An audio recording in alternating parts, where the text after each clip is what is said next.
Right now we're joined by Simon, who is one of the adjudicators at the Chief Albert Luthuli Oral History Competition. He is a lawyer and academic at the Institute for International and Comparative Law in Africa at the Center of Human Rights at the University of Pretoria.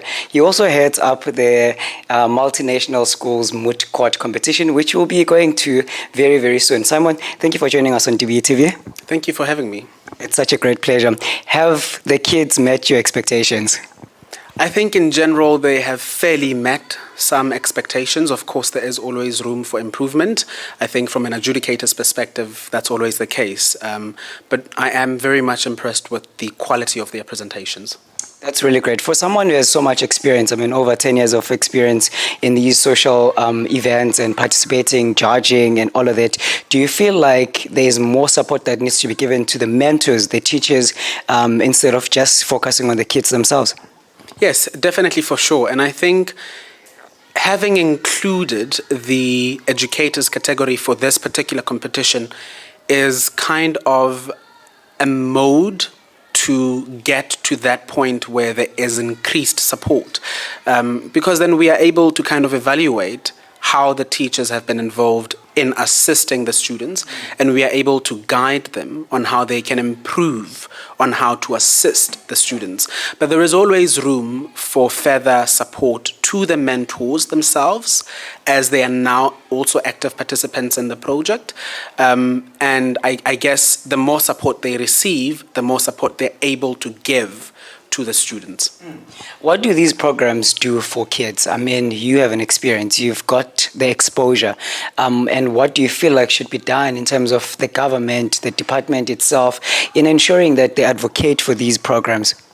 As a person who is big on the advocacy of human rights awareness, of history awareness, and general education and literacy, I would say these programs play a very fundamental role in ensuring that we create a socially active, conscious, and well-aware society of active citizens, which is the South Africa that we want at the end of the day. We want to create young, active citizens who are responsible.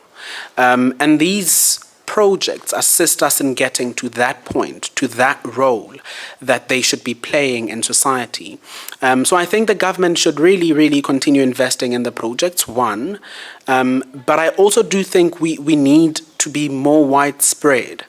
We of course keep seeing over and over again perhaps similar participations from maybe the same schools, which is great because it shows that there is strength of that particular project and one particular school, yes.